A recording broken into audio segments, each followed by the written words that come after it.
சம்பு பாதாச்சாரியாரே, இன்று முதல் இவள் என் தங்கை அல்ல, உங்கள் மருமகள்.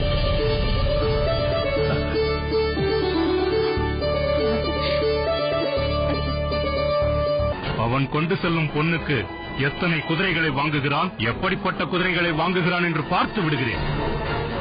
தென்னவன் பிரம்மராயன் என்று பட்டம் பெற்றாலும் நான் என்றுமே சம்பு பாதாச்சாரியரின் மகன்.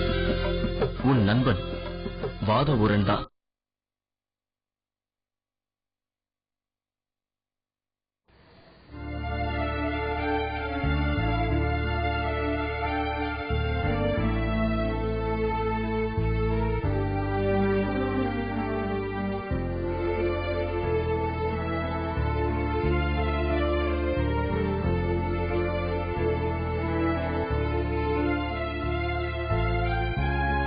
வாதவூரா, என்ன பார்க்கிறாய்?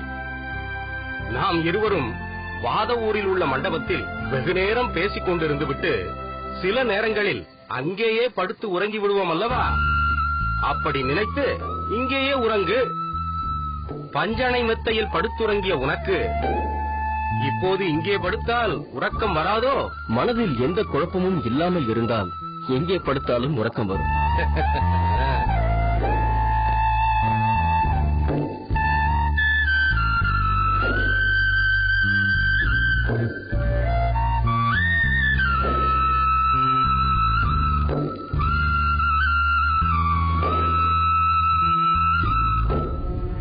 குமரேசா, என்னவாயிற்று?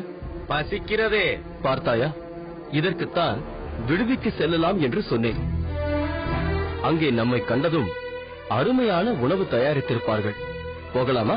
வேண்டாம் வேண்டாம், இதற்கு மேல் என்னால் அவ்வளவு தூரம் நடக்க முடியாது. அப்படியானால் படுத்து உறங்கு. பசிக்கிறதே. இதற்குத்தான் உடலின் உணர்வையே துறந்துவிட வேண்டும் என்றார்கள் பெரியவர்கள். கர்மமே கண்ணாக இருக்க வேண்டியவர்கள் எப்படி இருப்பார்கள் என்று சொல்ல வந்த தமிழ் மூதாட்டி ஔவையார் என்ன சொன்னார் தெரியுமா? என்ன சொன்னார்?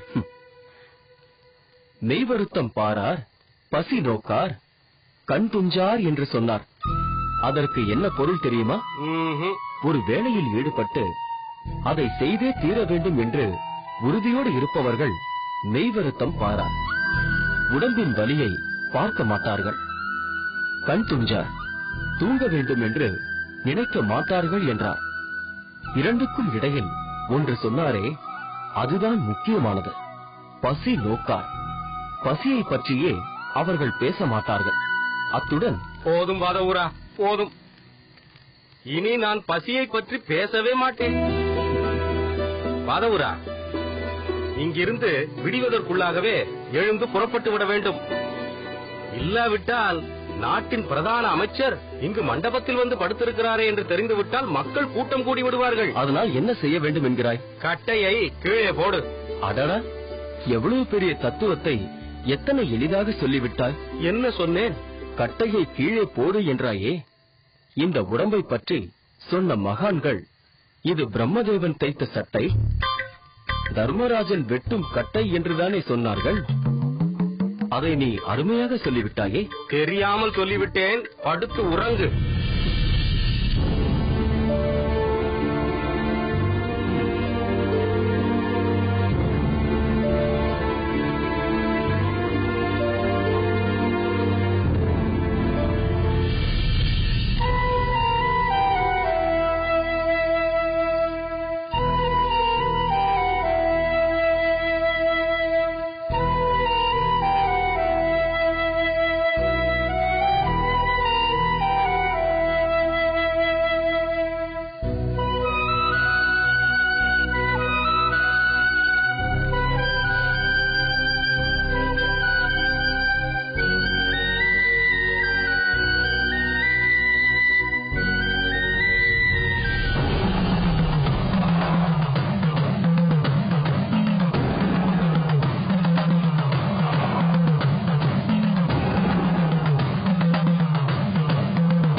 உறங்காதே மனிதா, உறங்காதே.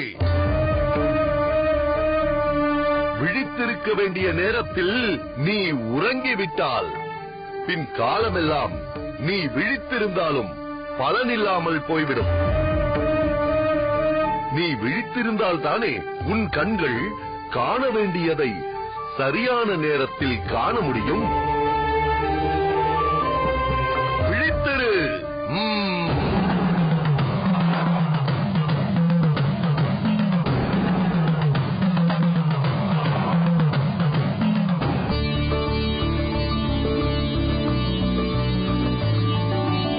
சுவாமி, சிவநெறி என்பது என்ன? சித்தாந்தம் என்பதற்கு பொருள் யாது? சீடர்களே, ஆன்மாக்கள் சிவத்தை அடைந்து உய்வு பெறுவதற்கான அறிவு, அருள் இவற்றைப் பற்றி தெளிவாக உரைத்து ஜீவன் சிவமாகும் மார்க்கத்தை காட்டுவதே சைவம். சித்தாந்தம் என்பது ஒரு தத்துவத்தின் முடிந்த முடிவாகும். ஆக சைவ சித்தாந்தம் என்பது சைவமே எல்லாவற்றிற்கும் மேலானது, மிக தெளிவாக சிந்தித்து கண்டறிந்து முடிந்த முடிவு என்பது பொருளாகும். சுவாமி, சைவ சித்தாந்தத்தின் திரண்ட கருத்து என்று எதையேனும் எங்களுக்கு விளக்க இயலுமா? மிக எளிதாக, மிக தெளிவாக உங்களுக்கு விளங்கும் வண்ணம் சொல்கிறேன். சுவாமி, உயிர் தன்னை சூழும் மும்மலங்களில் இருந்து எப்படி விலகும்? அதற்குத்தான் இறைவன் தனு, கரண, புவன, போகம் எனும் நான்கையும் தருகிறார். தனுவாகிய உடம்பு, கரணம் என்ற இந்திரியங்களோடு புவனமாகிய பூமியில் பிறப்பெடுத்து அனுபவங்களை நுகர்கின்றன. அப்பொழுதுதான் உயிர்கள் தமது முயற்சியால் மும்மலங்களில் இருந்து விடுபட முயற்சிக்க வேண்டும். சுவாமி, இறைவன் தனு, கரண, புவன போகங்கள் என்றால் அவற்றால் உருவாகும் உயிர்கள் ஒன்றுக்கொன்று மாறுபட்டிருப்பது ஏன் என்று சிலர் கேட்கிறார்களே. சீடர்களே, உயிர்கள் கண்மத்தின் பலனை அனுபவிக்கவே பிறப்பெடுக்கிறது. அத்தகைய கண்மா என்ற வினைகள் முன் செய்த வினைகளின் நிலைக்களம், சஞ்சித வினை. இப்பிறப்பில் அனுபவிக்க கொடுக்கப்பட்டவை பிராப்த வினை. அடுத்த பிறப்பில் அனுபவிக்க நேரும்படி இப்போது கர்மாக்கள் ஆகாமிய வினை. இந்த வினைகளின் விளைவாகத்தான் உயிர்கள் ஒன்றுக்கொன்று மாறுபட்டிருக்கின்றன. இறைவனை அடைவதற்கான மார்க்கங்கள் யாவை? தாச மார்க்கம் எனப்படும் சரியை, சற்புத்திர மார்க்கம் எனும் கிரியை, சக மார்க்கம் எனும் யோகம், சன்மார்க்கம் எனும் ஞானம். சுவாமி, இந்த நான்கில் ஏதோ ஒரு மார்க்கத்தால் இறைவனை அடைய முடியும் என்றால் மற்ற 3 மார்க்கமும் எதற்கு என்று கேட்கிறார்களே. நான்கும் வெவ்வேறு மார்க்கம் அல்ல, அவை ஒன்றுக்கொன்று தொடர்புடையவை. சரியை அரும்பென்றால் கிரியை மலராகும். யோகம் காய் என்றால் ஞானமே கனியாகும். சரியை, கிரியை, யோகம் என்ற 3 சாலோகம், சாமீபம், சாரூபம் எனும் வகையில் பதமுக்தியை அளிக்கும் என்றால் ஞானம் ஒன்றே பரமுக்தியை அளிக்கும். சுவாமி, இறைவனை அடைவதற்கு எவ்விதம் வழிபட வேண்டும்? மனதால் தியானிக்கலாம், அது மானசம். வாக்கால் துதிக்கலாம், அது வாசீகம். உடலால் திருப்பணி புரியலாம், அது காகிதம். அப்படியானால் தவம் புரிவது மானசம். தலங்கள் தோறும் சென்று துதிப்பது வாசிகம். வேள்விகள் புரிவது காகிதம் இல்லையா சுவாமி? சரியாக புரிந்து கொண்டீர்கள். சுவாமி, பஞ்சபூதங்கள் என்பவை பிருத்திவி, அப்பு, வாயு, தேயு. ஆகாயம் எனப்படும் நிலம், நீர், காற்று, நெருப்பு. வானவெளி என்பவைதானே? உண்மைதான். இவை அனைத்திலும் இறைவன் இருக்கிறார் அல்லவா? அனைத்திலும் இறைவன் கலந்திருக்கிறார். ஆனால் வேள்வியில் நெருப்பாக இருப்பவர் இறைவன் என்றால் மற்றவற்றில் இறைவன் இல்லையா என்று சிலர் கேட்கிறார்களே. வேள்வியின் தத்துவத்தை உணராததால் தான் அப்படி கேட்கிறார்கள். வேள்வியில் வைக்கப்படும் மண்குடம் பிருத்திவியாக இருக்கிறது. அதில் நிரப்பப்பட்டுள்ள நீர் அப்புவாக இருக்கிறது. வேள்வி தீ தேயுவாகிறது. மந்திர ஒளிகள் காற்றில் பரவுகின்றன அல்லவா? அங்கு அது வாயுவாகிறது. அவை ஆகாயத்தில் படர்ந்திருக்கிறது அல்லவா? அது வான்வெளியாகிறது. ஆக பஞ்சபூதங்களும் வேள்வியில் இருக்கின்றது. அவை அனைத்திலும் இறைவன் இருக்கின்றார். ஆஹா, எனது கேள்விகள் அனைத்திற்கும் இங்கு விடை கிடைத்துவிட்டது. சச்சிதானந்த சொரூபமான அந்த இறைவனே இங்கு வந்து குருவாக அமர்ந்து எனக்கு இதையெல்லாம் விளக்குவது போல் இருக்கிறது. இப்பொழுது அவரிடம் ஓடிச் சென்று அவர் காலில் விழுந்து வணங்க வேண்டும். இல்லை இல்லை, இங்கு நடக்கும் ஒரு குரு சிஷ்யன் உரையாடலில் குறுக்கிடக்கூடாது. அதனால் இங்கிருந்தே முதலில் வணங்குகிறேன். வணக்கம் குருநாதா.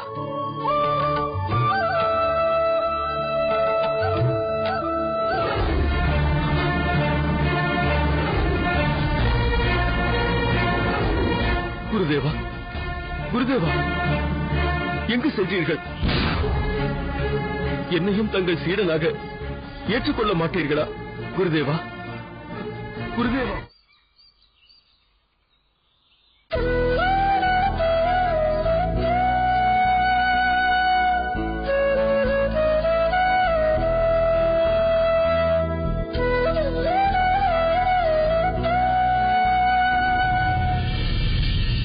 இளவரசியாருக்கு என் பணிவான வணக்கம். ஓ, அமைச்சர் நாகநாதரா? தாங்கள் என்னை சிறு வயதிலிருந்தே பார்த்துக் கொண்டிருப்பவர். என் வளர்ச்சியின் ஒவ்வொரு கட்டத்திலும் பங்கு கொண்டவர். என் தந்தைக்கு சமமானவர். தாங்கள் என்னை வணங்கலாமா? கயல்விழி என்று பெயர் சொல்லி அழைத்தாலே போதுமே. சிறு வயதில் நான் தங்களை அப்படி அழைப்பதும் தாங்கள் ஆவலோடு எழுந்து ஓடி வருவதும் பலமுறை நடந்த நிகழ்ச்சிதான். ஆனாலும் இப்போது நீங்கள் இளம் குமரியாக வளர்ந்து விட்டீர்கள். கல்வியில் சிறந்தவர் என்று எல்லோரும் பாராட்டும் அளவிற்கு வளர்ந்து விட்டீர்கள். முறைப்படி இளவரசி என அறிவிக்கப்பட்டிருக்கிறது. இந்த நிலையில் நான் முன்போல் உரிமை பாராட்ட முடியுமா? இந்த நாகநாதர் அன்று முதலே என்னவரிடம் பகை கொண்டவர். நான் தனிமையில் இருக்கும் நேரம் பார்த்து பேச வந்திருக்கிறார் என்றால் ஏதோ விவகாரமாகத்தான் இருக்க வேண்டும். இளவரசி, என்ன திடீரென ஆழ்ந்த சிந்தனையில் மூழ்கிவிட்டீர்கள்? ஒன்றுமில்லை. இப்போது தாங்கள் எதற்கு வந்தீர்கள் என்று நான் தெரிந்து கொள்ளலாமா? ஒரு முக்கியமான விஷயத்தை பற்றி பேசலாம் என்று வந்தேன். தாங்கள் ஏதோ ஒரு சுவடியை மிகுந்த ஈடுபாட்டோடு படித்துக் கொண்டிருப்பதை பார்த்தேன். அதனால்தான் அதை பற்றி இப்போது பேசுவதா வேண்டாமா என்று யோசிக்கிறேன். தாங்கள் படிக்கும் நூல் எதுவென்று நான் அறியலாமா? பாண்டிய வம்சாவளியை விளக்கும் ஓர் அற்புதமான நூல். சோமசுந்தரராக ஈசனை ஆட்சி புரிந்த பின் அவரை தொடர்ந்து என் அண்ணன் அரிமர்த்தன பாண்டியர் வரை யாரெல்லாம் எப்படியெல்லாம் அரசாண்டார்கள் என்பதை கூறும் நூல். ஓ, இதுதான் சரியான வாய்ப்பு. இந்த நூலில் உள்ளவற்றைக் கொண்டே நான் பேச வந்த கருத்தை விளக்கலாம். இளவரசி, அந்த நூலில் உள்ள எல்லாவற்றையும் சொல்லிவிட முடியாது. அது எனக்கும் தெரியும். சுருக்கமாக சிலவற்றை சொல்ல முடியுமா? நிச்சயமாக சொல்ல முடியும். அன்னை மீனாட்சிக்கு பிறகு சோமசுந்தரரே அரியணையில் அமர்ந்து ஆட்சி புரிந்தார். அவர்களுக்கு மகனாக உக்கிரபாண்டியர் தோன்றி காந்திமதியை மணந்து பல வீரச் செயல்களை புரிந்தார். அவருக்கு மகனாக தோன்றிய வீரபாண்டியர் சிவபூஜை புரிவதை பிறவியின் பயன் என்று வாழ்ந்தார். அவரது ஆட்சியில்தான் வருணன் பகை கொண்டு மழை பொழியச் செய்ய ஈசன் அருளால் 4 மேகங்கள் தோன்றி மாடங்களாகி அவற்றை வற்றச் செய்தன. ஓ, அதனால்தான் மதுரை எம்பதிக்கு நான்மாடக்கூடல் என்ற பெயர் ஏற்பட்டதா? சரியாக சொன்னீர்கள். அதைத் தொடர்ந்து அவருக்கு பின் வந்த விக்ரம பாண்டியன் சோழன் செய்த அபிச்சார யாகத்தில் தோன்றிய யானையை ஈசனையே வில்வீரனாக வரச் செய்து கொன்றார். அவருக்கு பின் வந்த ராஜசேகரன் ஈசன் இடப்பாதத்தை உயர்த்திய நிலையில் நீண்ட காலமாக நடன கோலத்தில் இருப்பது கண்டு கால் மாற்றி ஆட வேண்டும் என்று வேண்டினார். ஈசன் அதை ஏற்று இடப்பாதம் ஊன்றி வலப்பாதம் உயர்த்தி ஆடினார். ஆஹா, அதனால்தான் மதுரை எம்பதியில் வெள்ளி அம்பலத்தில் ஈசன் கால் மாற்றி ஆடும் திருக்கோலத்தில் நிற்கிறாரா? ஆமாம். அதற்கு பின் குலோத்துங்க பாண்டியன், ஆனந்த குண பாண்டியன், குலப்பூர்ண பாண்டியன், இறைவனுக்கு தன் மனைவியையே காணிக்கையாக தந்த வரகுண பாண்டியன், ஈசன் மேனியில் அணிந்த நாகம் நகரை சுற்றி அளவு காட்ட ஆலவாய் என மதுரைக்கு பெயர் விளங்கச் செய்த கீர்த்தி விபீடன பாண்டியன் என பலருக்கு பின் என் தமையனார் அந்த அரியணையில் அமர்ந்திருக்கிறார். இத்தகைய பாரம்பரிய புகழ் கொண்ட பாண்டிய வம்சத்தின் இளவரசியாரும் அதற்கேற்றபடி நடந்து அந்த வம்சாவளியின் புகழ் நிலைத்து நிற்கும்படி செய்ய வேண்டும் அல்லவா? எனது பாரம்பரியத்தின் வரலாற்றை இந்த அளவிற்கு அறிந்திருக்கும் எனக்கு அதன் புகழை காப்பாற்ற வேண்டும் என்ற அக்கறை இருக்காதா? நிச்சயம் இருக்கும். ஆனால் என்ன? அது எது? சொல்லுங்கள். உங்கள் திருமணம். ஓ, எனது திருமணத்தை பற்றி அறிந்து அதற்கு வாழ்த்துரைக்கு வந்திருக்கிறீர்களா? அதற்கென்ன, பெரியவர்களின் வாழ்த்து எங்களுக்கு அவசியம் வேண்டும். வாழ்த்துங்கள். இல்லை. என்ன? ஒன்றுமில்லை. வாழ்த்துவதற்கு ஒன்றுமில்லையா? இல்லை, என்ன சொல்லி வாழ்த்துவது என்றுதான்.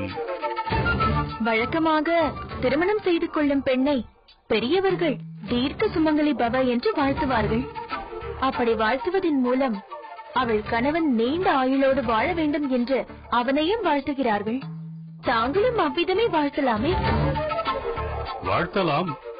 ஆனால் தங்களை மணக்கப் போகும் கணவர் தங்கள் பாரம்பரிய புகழுக்கு ஏற்றவராக இல்லையே. ஏன்? வாதவூரர் அரசகுலத்தவர் இல்லையே. அதனால் என்ன? பாண்டிய பேரரசின் இளவரசி அந்தன குலத்தில் பிறந்த ஒருவரை மணப்பது பொருத்தமாக இல்லையே. அதன் மூலம் வாதவூரர் அரச பீடத்தில் அமரும் நிலை வருவது நாட்டிற்கு நல்லதில்லையே. அமைச்சர் பெருமானே, தாங்கள் திருக்குறளை வாசித்ததுண்டா? என்ன இப்படி கேட்டுவிட்டீர்கள்? ஒன்றுமில்லை. அதில் கடவுள் வாழ்த்து பாடும் திருவள்ளுவர் அறவாழி அந்தணன் தாள் சேர்ந்தார்க்கு அல்லால் பிறவாழி நீண்டல் அரிது என்கிறாரே. அங்கு அந்தணன் என்ற சொல் யாரை குறிக்கிறது?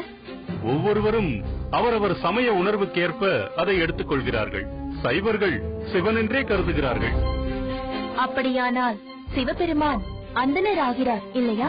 ஆமாம். அவர் இந்த பாண்டிய அரியணையில் அமர்ந்து ஆட்சி செய்தார் என்பதாலும் அவர் மகன் உருத்திர பாண்டியன், அவருக்கு மகன் வீரபாண்டியன் என அந்த பாரம்பரியம் தொடர்ந்து வந்தாலும் என் தமையனாரும் அந்தணராகி விடுகிறார் அல்லவா? இளவரசி, ஏன் இந்த திகைப்பு? அதனால் அந்த அந்தணரின் தங்கை ஒரு அந்தணரை மணந்து அவர் அரியணை ஏறுவதால் நாட்டிற்கு என்ன தீங்கு நேர்ந்துவிடும்? இருந்தாலும் அமைச்சரே, மூத்த அமைச்சருக்கு அடுத்து முறையான பிரதான அமைச்சராக வேண்டிய தங்களை விடுத்து என் தமையன் ஏன் எங்கிருந்தோ ஒருவரை கொண்டு வந்தார் என்று அப்போது எனக்கு புரியாமல் இருந்தது. அதன் காரணம் இப்போது நன்றாக புரிகிறது. தன்னை விட ஒருவர் திறமைசாலியாக இருப்பதையே தாங்கிக் கொள்ள முடியாதவர் தாங்கள். அவரது கேள்விகளுக்கு விடை சொல்ல முடியாத அளவிற்கு கல்வியில் குறைபாடு உள்ளவராக இருக்கிறோமே என்று வருந்தாமல் அதற்காக வஞ்சம் வைத்துக் கொண்டிருப்பவர் தாங்கள்.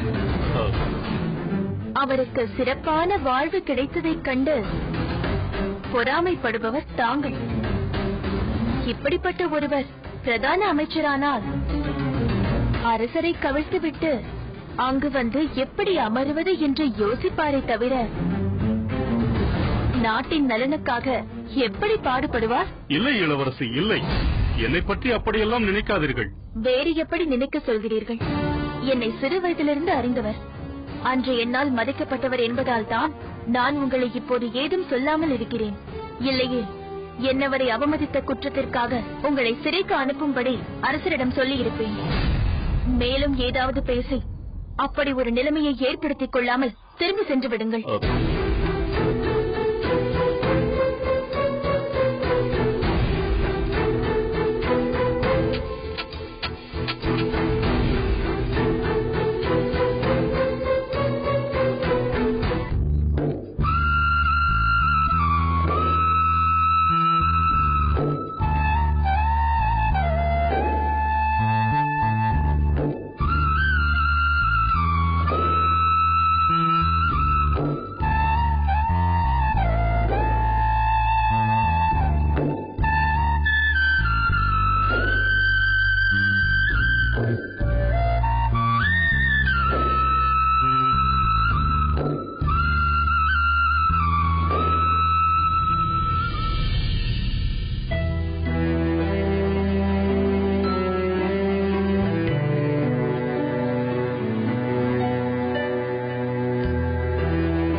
வாதவூரா,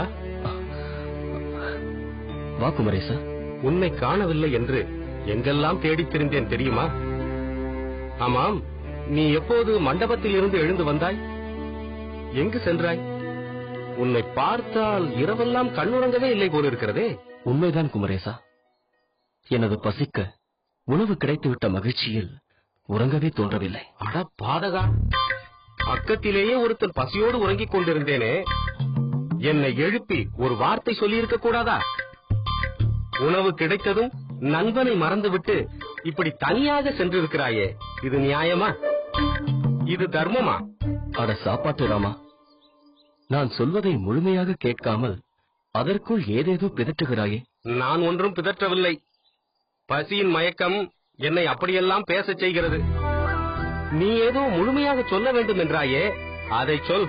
இரவு எனக்கு உணவு கிடைத்தது என்று சொன்னது உண்ணும் உணவை அல்ல குமரேசா. செவிக்கு உணவு இல்லாத போது சிறிது வயிற்றுக்கு ஈயப்படும் என்றாரே வள்ளுவர்.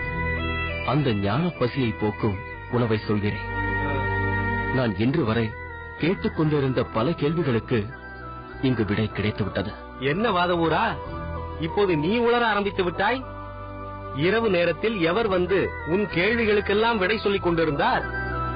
நீ ஏதாவது கனவு கண்டாயா? உறங்குபவர்களுக்குத்தானே கனவு வரும். நான் தான் நேற்றைய புனிதமான இரவில் உறங்கவே இல்லையே. உறங்கவும் இல்லை என்கிறாய், கனவும் இல்லை என்கிறாய். அப்படியானால் யாரேனும் சிவனடியார் வந்து உன் கேள்விகளுக்கெல்லாம் விடை சொன்னாரா? ஆமா, ஆனால் நேரடியாக என்னிடத்தில் வந்து சொல்லவில்லை. அவர் இந்த கோவிலில் அமர்ந்திருக்க அவருக்கு எதிரே 3 சீடர்கள் அமர்ந்து அவரிடம் பல கேள்விகளை கேட்க அவர் அதற்கு சொன்ன விளக்கங்களிலிருந்து சைவ சித்தாந்தம் என்ற உன்னத தத்துவம் எனக்கு புரியத் தொடங்கியது. நான் கேட்டுக்கொண்டிருந்த பல கேள்விகளுக்கு இவ்வளவு எளிதாக விடை இருக்கிறதா? இது தெரியாமலா நாம் கேட்டுக்கொண்டிருந்தோம் எனும்படி அவர் விளக்கம் தந்தார். ஆனால் சற்றென்று அவர் மறைந்து விட்டார். எப்படியோ உன் சந்தேகம் தீர்ந்ததல்லவா, அது போதும். சரிவா, போகலாம். எங்கே? இது என்ன கேள்வி? நாம் எங்கு செல்ல வேண்டும் என்று புறப்பட்டோமோ அங்குதான். ஆனால் அதற்கு முன் என் அகக்கண்களை திறந்துவிட்ட என் குருநாதரை நான் தரிசிக்க வேண்டும். இரவெல்லாம் அவரை தேடி தேடி திரும்பி அதிகாலையில் சென்று நீராடிவிட்டு இங்கு வந்து அவருக்காக காத்திருக்கிறேன். வாதவூரா, சந்நியாசிகள் தன் சீடர்களுடன் பல சிவாலயங்கள் தோறும் புண்ணிய யாத்திரை சென்று தரிசிப்பது வழக்கம். அப்படித்தான் அவரும் நேற்று வந்திருப்பார். இவ்வாலயத்தை தரிசித்த பிறகு தன் சீடர்களோடு அடுத்த சிவாலயத்திற்கு புறப்பட்டிருப்பார். இல்லை குமரேசா, என் உள்மனது எனக்கு சொல்கிறது, நிச்சயம் நான் என் குருநாதரை இங்கு சந்திப்பேன் என்று. ஆனால் அது இன்றோ அல்லது நாளையோ, இல்லை இன்னும் பல நாட்கள் நான் அவருக்காக காத்திருக்க வேண்டுமோ, அதெல்லாம் எனக்கு தெரியாது. ஆனால் எத்தனை நாட்கள் ஆனாலும் சரி, அவருக்காக நான் இங்கேயே காத்திருப்பேன். அதற்கு அவசியமே இல்லை. இன்றே வந்துவிட்டேன்.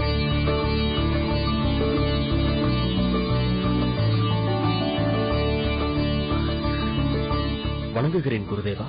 வாருங்கள், அமருங்கள்.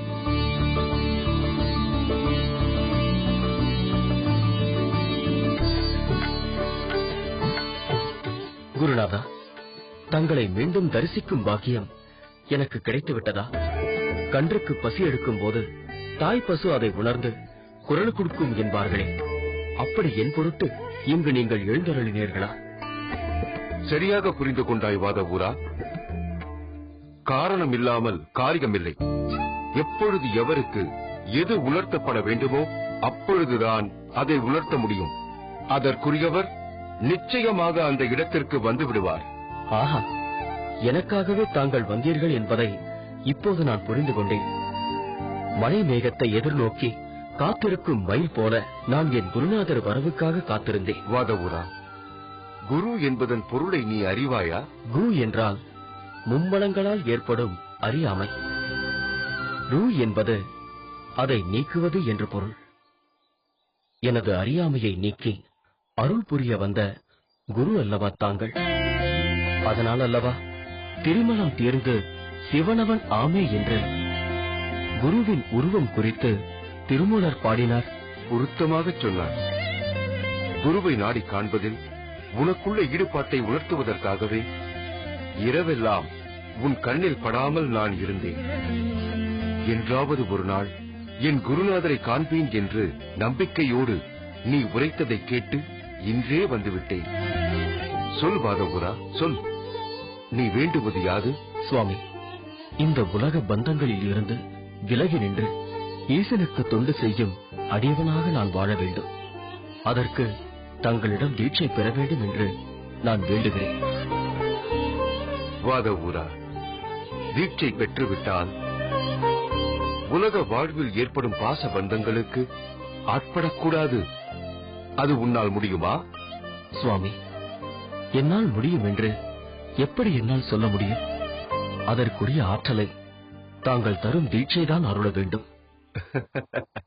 வாதவூரா, தீட்சைகளில் எத்தனை வகைகள் உண்டு என்பதை நீ அறிவாயா? சுவாமி, குருநாதர் தன் அருட்பார்வையால் நோக்குவது அயன தீட்சை. மீன் தன் பார்வையால் தன் முட்டைகளை உடைத்து தன் சந்ததிகளுக்கு உயிர் கொடுப்பது போல் பக்குவம் இல்லாத ஆன்மாக்களை தனது நோக்கால் பரிபக்குவம் ஆக்குவதே நயன தீட்சை. குருநாதர் தன் மனதால் சீடனின் மனதை தன்வயப்படுத்தி அருள் புரிவது மானச தீட்சை. கடற்கரையில் குழி தோண்டி முட்டையிட்ட ஆமை அம்முட்டைகளை மனதில் நினைத்து மனோ வலிமையால் அதை உடைத்து உயிரை வெளிவரச் செய்வது போல் ஆச்சாரியார் தன் மனோ சக்தியால் சீடனை பரிபக்குவம் அடையச் செய்கிறார். ஆஹா, அருமையாக சொல்லிவிட்டாய் வாதவூரா. மற்றும் வாசக தீட்சை, மந்திர தீட்சை, யோக தீட்சை, ஔத்திர தீட்சை என பலவும் உண்டு. ஆயினும் இவை அனைத்திற்கும் மேலானது குரு தன் சீடனை ஸ்பரிசித்து ஞானம் வழங்குவதாகும். யாமும் உனக்கு ஸ்பரிச தீட்சை வழங்குவதற்காகவே வந்திருக்கிறோம் வாதவூரா. வா, தீட்சையை ஏற்றுக்கொள்.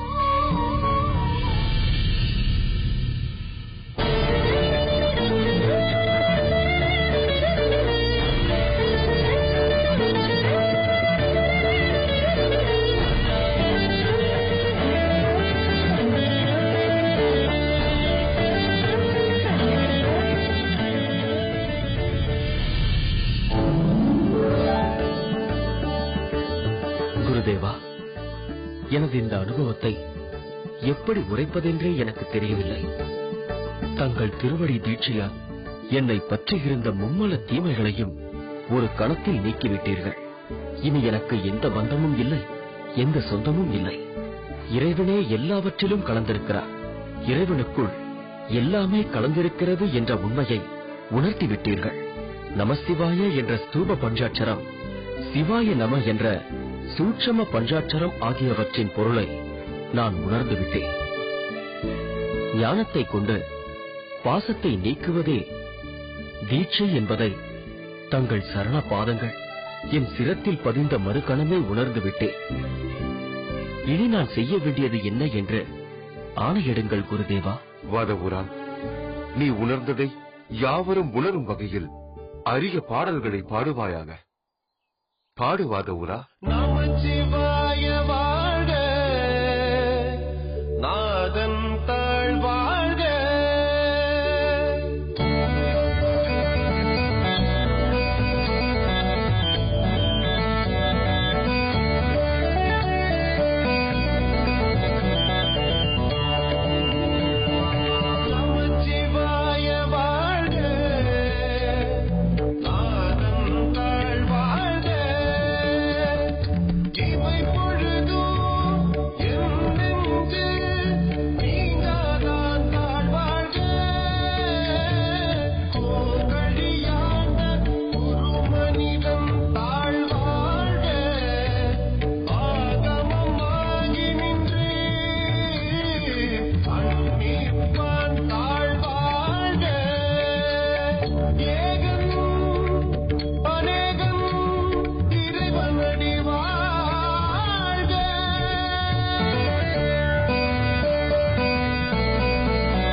எனது அருமை சீடனே, நீ பாடிய இந்த பாடல் சிவபுராணம் என்ற பெயரில் காலத்தை கடந்து வாழப்போகிறது. 95 வரிகளில் எண்ணற்ற தத்துவங்களை பாடித் தந்துவிட்டாய். ஈசனுக்கே நமச்சிவாய வாழ்க என்று வாழ்த்து சொல்லி, அவன் பூங்குழல்கள் வெல்க என்று சொல்லி, முந்தை வினை முழுவதும் ஓய உளறிழுவேன் என்று சொல்லி, சிவபுராணத்தை பாடி வினைகள் நீங்கும் என்று சொல்லிவிட்டாய். இந்த உடல் எத்தனை எத்தனை பிறவிகள் எடுக்கிறது என்பதை விளக்கிவிட்டாய். வெவ்வேறு ஈசனின் வடிவங்களை பாடி உனது பாட்டின் பொருளை உணர்ந்தவர்கள் சிவபுரத்தில் வாழ்வார்கள் என உறுதி அளித்து விட்டாய். சுவாமி, நானா பாடினேன்? இல்லை சுவாமி, இல்லை. தாங்கள் அல்லவா எனக்குள் இருந்து பாட வைத்தீர்கள். எனது பாடலில் ஏதேனும் சிறப்பு இருந்தால் அது தாங்கள் தந்த ஞானத்தின் பலனால் அல்லவா? அதனால் அதன் பெருமை அனைத்தும் எனக்கு தீட்சை தந்த தங்கள் திருவடியில் சமர்ப்பிக்கிறேன். ஆஹா, வாதவூரா, உண்மையான ஞானம் என்பது தன்னையே அர்ப்பணிப்பதுதான். அந்த பக்குவத்தை பெற்று அரிய பாடல்களை மாணிக்கமாக ஒளிரும்படி பாடிய உன் வாசகங்கள் காலத்தை வென்று வாழும். அதனால் மாணிக்கமாக வாசகங்கள் தந்த உனக்கு இன்று முதல் மாணிக்க வாசகன் என்று தீட்சா நாமம் சூட்டுகிறேன். மாணிக்க வாசகா, நீ துறவரத்தை ஏற்று காவி உடையை அணிவாயாக.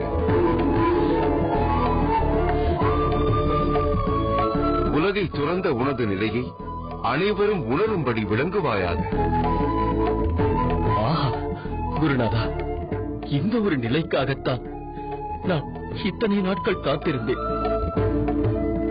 இது தாங்கள் கூறிய வாக்கல்ல, அந்த பரமனே கூறிய வாக்காக நான் ஏற்றுக்கொள்கிறேன். இத்தினம் முதல் காஷாயத்தை தரித்துக் கொள்கிறேன். மாணிக்க வாசகா, அனைத்து நலன்களும் உனக்கு சித்திக்கட்டும்.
शिव शिव रुद्रेश्वराय शिवकर स्वर प्रिय लिंगेश्वराय भूतनाद शिव नर्तन प्रियाय सकल लोक सर्व साक्षी स्वरूप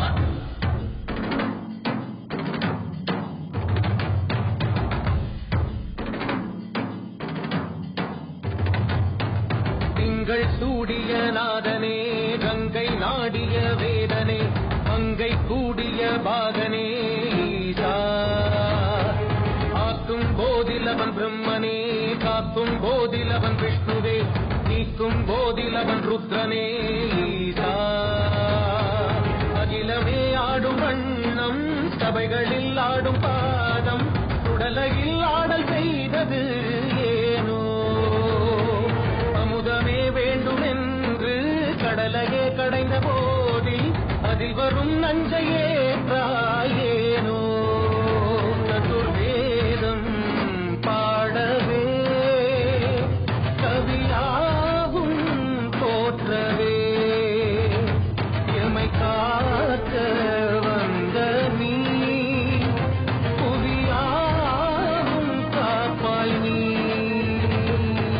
ஜய ஜய சங்கர ஹர ஹர சங்கர ஜய ஜய சங்கர ஹர ஹர சங்கர ஜய ஜய சங்கர ஹர ஹர சங்கர சிவ சிவ சிவ சிவ சிவ சிவ சங்கர ஜய ஜய சங்கர ஹர ஹர சங்கர ஜய ஜய சங்கர ஹர ஹர சங்கர ஜய ஜய சங்கர ஹர ஹர சங்கர சிவ சிவ சிவ சிவ சிவ சிவ சங்கர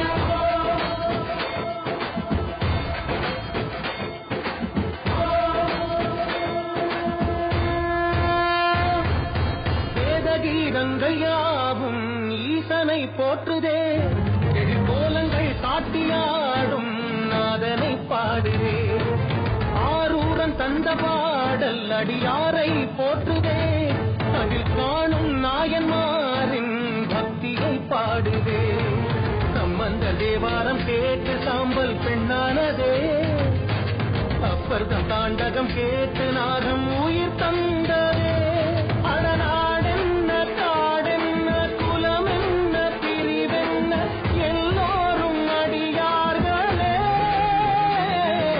திங்கள் சூடிய நாதனே கங்கை நாடிய வேதனே மங்கை கூடிய பாகனே ஈசா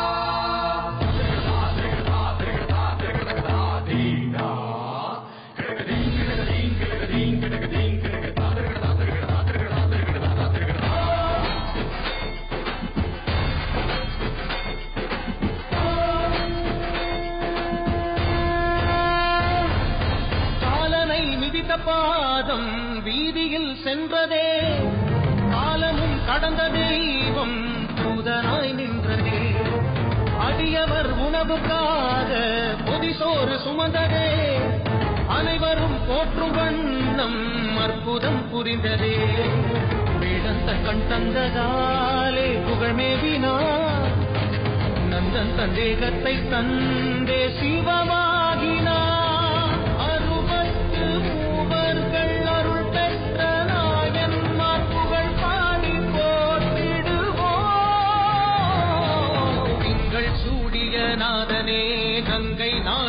வேதனே மங்கை கூடிய பாகனே ஈசா ஆக்கும் போதிலவன் பிரம்மனே காக்கும் போதிலவன் விஷ்ணுவே நீக்கும் போதிலவன் ருத்ரனே ஈசா